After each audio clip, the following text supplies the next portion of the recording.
ગુજરાતમાં આખરે કોળી સમાજની પાછળ પડ્યું કોણ છે? કારણ કે હવે સુરતમાંથી ફરી એકવાર એવો બનાવ સામે આવ્યો છે કે જ્યાં એક પાવરફુલ વ્યક્તિ અને ભાજપના નેતા દ્વારા કોળી સમાજના વધુ એક યુવકને મારવામાં આવ્યો છે. શું છે સમગ્ર મામલો, વિગતે ચર્ચા કરીશું. નમસ્કાર, હું છું ઉજ્જવલ અને આપ જોઈ રહ્યા છો નિર્ભય ન્યૂઝ. સુરતમાં 13 તારીખે એક બનાવ બન્યો હતો અને આ બનાવને લઈ અને હવે આખા ગુજરાતમાં ચર્ચા થઈ રહી છે. અનેક નિવેદનો પણ આપવામાં આવી રહ્યા છે. આખો બનાવ એવો હતો કે સુરતમાં એક કોળી સમાજના યુવક ઉપર અલ્પેશ કથિરિયા અને તેમના ભાઈ દ્વારા મારવામાં એમને આવ્યો છે એવા આક્ષેપો લગાવવામાં આવી રહ્યા છે. આ તમામ બાબતને લઈ અને વિડીયો પણ સોશિયલ મીડિયામાં વાયરલ થયો અને ત્યારબાદ અલ્પેશ કથિરિયાના પણ અનેક નિવેદનો સામે આવ્યા. પરંતુ અહીંયા હવે કોળી સમાજ મેદાને આવ્યો છે અને કોળી સમાજ દ્વારા ફરી એકવાર સવાલ ઊભો કરવામાં આવી રહ્યો છે કે શું કોળી સમાજના યુવકો ઉપર આવી રીતે જ અત્યાચાર ચાલુ રહેશે? વધુમાં આ સમગ્ર બાબતને લઈ અને આપણે સૌપ્રથમ એ વ્યક્તિ કે જેમની સાથે અલ્પેશ કથિરિયાની આખી માથાકૂટ થઈ હતી એ વ્યક્તિ દ્વારા શું કહેવામાં આવ્યું અને કોળી સમાજ દ્વારા શું કહેવામાં આવી રહ્યું છે એ સાંભળી લઈએ. એટલે તમે લોકો કોઈ પણ નો વિડીયો ઉતારો, પોલીસ હોય કે પબ્લિક પ્લેસ ઉપર ગમે એનો વિડીયો ઉતારો તો તમે સાવકાર અને કેમ ભાઈ તમારો વિડીયો ઉતારે એટલે તમને તકલીફ પડે છે. જય કોળી સમાજ. સુરતમાં 13 તારીખે બનેલ કોળી સમાજના યુવાન પર અલ્પેશ કથિરિયા અને તેમના ભાઈ દ્વારા જે મારવાની ઘટના બની છે તેને લઈને આજે મીડિયામાં ઘણા નિવેદનો જોયા. ધાર્મિક માલવીયા દ્વારા એક પ્રકારે એક એવું નિવેદન આપવામાં આવ્યું છે કે જે ટોળકી છે તેમની ઉપર અનેક ગુનાઓ છે, અનેક લૂંટફાટ એવા ગુનાઓમાં સંડોવાયેલા છે. તો આપણે અમારા જે સમાજનો જે યુવાન છે જેની સાથે અલ્પેશને ઝઘડો થયો હતો, આ અલ્પેશ કથિરિયા અને એના ભાઈને, હું એની જ સાથે અત્યારે બેઠો છું અને એમની જ સાથે આપણે વાત કરીશું કે હકીકત શું બની, ઘટના શું હતી. ભાઈ હકીકતમાં એવું હતું કે ત્યાં એનાઉન્સ કરતા હતા અને એનાઉન્સમાં 2-3 ગાળો બોલી અને સ્ટેજ ઉપરથી ગાળ બોલ્યા. એટલે ગાળ બોલતા એટલે મેં મારા કાને સંભળાણી કે હું પછી સ્ટેજ ઉપર ગયો કે ભાઈ તમે આ રીતના ગાળો એનાઉન્સ ના કરો, તમે સ્પીકરમાં ગાળો ના બોલો. એ ભાઈ કે સવારનો ધંધો કર્યો છે, મગજ ગરમ થઈ ગયો છે, ગાળ બોલતા બોલાઈ ગઈ છે. એટલે પછી મેં કીધું કાંઈ નહીં ભાઈ, માફી માંગીને સોરી કરીને કીધું. પછી આ બાજુમાં બીજા લોકો કોઈ ઝઘડો કરતા હતા અને એ ઝઘડામાં મને સામે કર્યો કે ભાઈ ચાલ જો આ તો નાની મારવાનું ફિલ્મ કરવા એટલે મેં ડાયરેક્ટ પીસીઆરને કોલ કરી. તો પીસીઆર 2-3 મિનિટમાં આવી ગયો. પીસીઆર હોવા છતાં અને બંને ભાઈ અલ્પેશ અને અલ્પેશનો ભાઈ બંને સ્થળ ઉપર હતા અને ડાયરેક્ટ મારી ઉપર ગાળ ગલોચ કરવા મને. એટલે મેં વિડીયો ઉતાર્યો. એવું બધું પોલીસવાળાના રહે છતાં અને મને ગાળ ને ગલોચ કરે છે અને મારવાનો પ્રયત્ન કરે. એટલે મેં મારો મોબાઈલ કાઢીને વિડીયો શૂટિંગ ચાલુ કર્યું.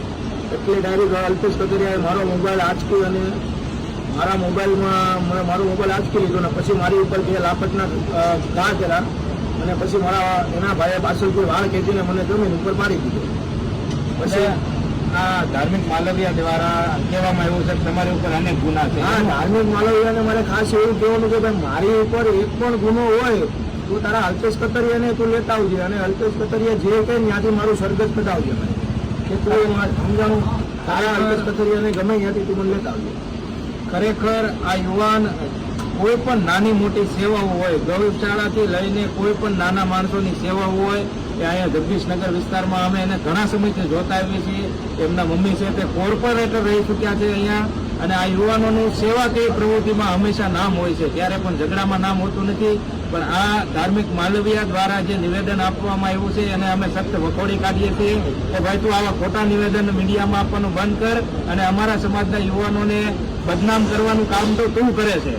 અમે કોઈ તમને લોકોને બદનામ કરવાનું કામ નથી કરતા. તું પેલા સાચું જાણી લે અને પછી જ નિવેદન આપ કે કોની ઉપર કેટલા ગુના છે. તારું તું પેલા વિચાર કે તમારી ઉપર કેટલા ગુના છે. તમને જયારે પોલીસ સ્ટેશનમાં લઈ ગયા ત્યારે તમને શું કહેવામાં આવ્યું? તો માર્યો કઈ બાબતથી એવું કહેવાય? માર્યો કે અલ્પેશ કથિરિયાની આ પોલીસ સ્ટેશનમાં મારી કોઈ ફરિયાદ લખતું નહોતું અને પછી મને સમજાવતા હતા અલ્પેશ કથિરિયાને એના કોઈ 7-8 લોકો આવીને સમજાવતા હતા ભાઈ તું રહેવા દે, આમ ઘરમાં તેમ કરવા. મેં કીધું કે મારે ફરિયાદ કરવી છે તો તે મારો વિડીયો કેમ ઉતાર્યો છે? વિડીયો ઉતાર્યો એટલે હું તને માર્યો તો 10 વાર બોલું છું. એટલે તમે લોકો કોઈ પણ નો વિડીયો ઉતારો, પોલીસ હોય કે પબ્લિક પ્લેસ ઉપર ગમે એનો વિડીયો ઉતારો તો તમે સાવકાર અને કેમ ભાઈ તમારો વિડીયો ઉતારે એટલે તમને તકલીફ પડે છે એટલે મારવાના અમારા સમાજના છોકરાઓને આ અમે જરી કઈ સહન નહીં કરી લઈએ. કોળી સમાજના નિર્દોષ છોકરાને ખોટી રીતે મારવામાં આવશે તો અમે કાયદાકીય લડત લડશું. હજી સુધી ખાલી એનસી દાખલ થઈ છે, પરંતુ આવતીકાલે અમે કમિશનર ઓફિસે જઈ અને તમારી બંને વિરુદ્ધમાં કાયદેસર એફઆઈઆર કરવાના છીએ. જય કોળી સમાજ, જય માંધાતા. કાર્યક્રમ કરવામાં આવી રહ્યો છે.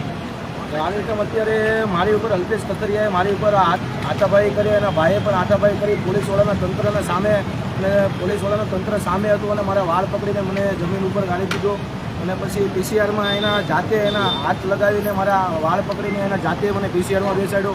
અત્યારે અમે કમિશનર ઓફિસે અમે જઈએ છીએ કે અમારી એસએનસી ફરિયાદ કરી છે, પણ અમારે એફઆઈઆર ફડાવવાની માંગ છે. અમારે કમિશનરને એટલી રજૂઆત કરવાની છે. હાલ તમારી શું માંગ છે? અત્યારે મારે કડકથી કડક કાયદો અલ્પેશ કથરિયાને આપે એવી મારી માંગ છે. અત્યારે એસએનસી ફરિયાદ કરેલી છે એટલે મારે એફઆઈઆર ફડાવવાનું મારે કમિશનર પાસે મારી માંગ છે. શું અત્યાર સુધીમાં કોઈની તપાસ કરવામાં આવી છે ખરી? અત્યાર સુધીમાં કોઈની પણ તપાસ કરવામાં આવી નથી. અત્યારે કેટલા લોકો હતા ત્યાં? એ અને તેનો ભાઈ બંને હતા. અત્યારે કેટલા જણા? અત્યારે અમે 50 થી 60 લોકો અમે જઈએ છીએ. મારું નહીં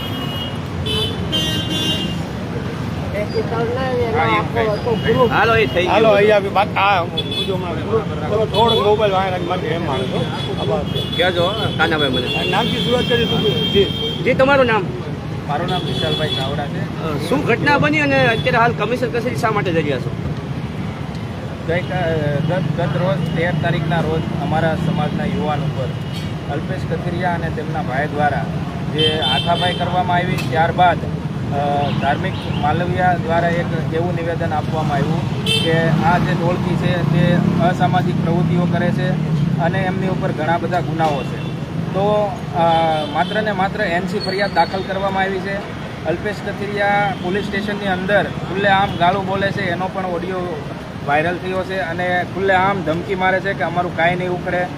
માટે આજે અમે મોટી સંખ્યામાં કોળી સમાજના આગેવાનો, યુવાનો અને તમામ લોકો છે તે પાકી ફરિયાદ નોંધાય, ઘટતી કલમો હોય તેનો ઉમેરો થાય તે માટે અમે કમિશનર સાહેબને રજૂઆત કરવા માટે જઈએ છીએ.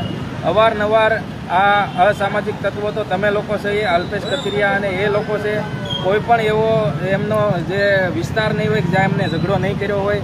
અનેક સમાજના યુવાનોને એમના ત્રાસથી ઘણી બધી ફરિયાદો પણ છે. તો અમારા સમાજના યુવાનોને અસામાજિક કહેવાના બદલે તમે તમારું બેકગ્રાઉન્ડ ચેક કરો, આવી અમે કમિશનર સાહેબને રજૂઆત કરવા જઈએ છીએ. કડકમાં કડક કાર્યવાહી થાય તેવી અમારી માંગ છે. તો આપ જોઈ રહ્યા છો અત્યારે આ બધા લોકો અહીંયા ભેગા થયા છે અને જઈ રહ્યા છે એવી કમિશનર ઓફિસે. 18 વર્ષના આમાં ફરતા કોળી સમાજ જ નથી અને મારી પાસે 18 વર્ષના લોકો અત્યારે સાથ સહકાર આપી રહ્યા છે. આપ જોઈ રહ્યા છો અને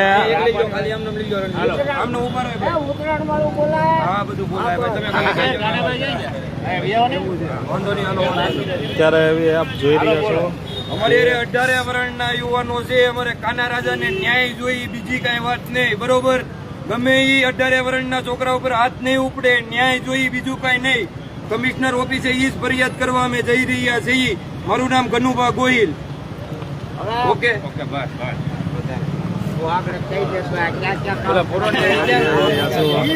અત્યારે 18 વર્ષ ભેગા મળીને જે ભાઈ સાથે અલ્પેશ કથિરિયા દ્વારા એમના ભાઈ દ્વારા મારવામાં આવેલો છે, તો એમના ભાગરૂપે કમિશનર કચેરીએ 18 વર્ષ આલમ ભેગા થઈને અત્યારે જઈ રહ્યા છે.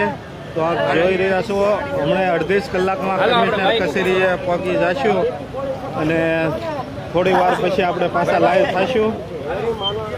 અત્યારે જે વારંવાર કોળી સમાજ અહીંયા ફરી એકવાર કોળી સમાજ દ્વારા એ જ સવાલ ઊભો કરવામાં આવી રહ્યો છે. ફરી એકવાર વર્ચસ્વની જ વાત આવી ગઈ છે.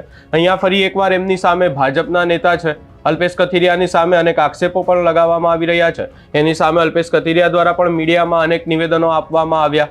આ નિવેદનોની વચ્ચે એક વિડીયો પણ વાયરલ થયો અને હવે આ તમામ ચર્ચાઓ વચ્ચે ફરી એકવાર ન્યાયની માંગ થઈ રહી છે. આ સમગ્ર બાબતે તમારો શું અભિપ્રાય છે એ અમને કમેન્ટ કરી જરૂર જણાવશો. અમારી ચેનલ નિર્ભય ન્યૂઝને લાઇક, શેર, સબસ્ક્રાઇબ કરવાનું ભૂલશો નહીં.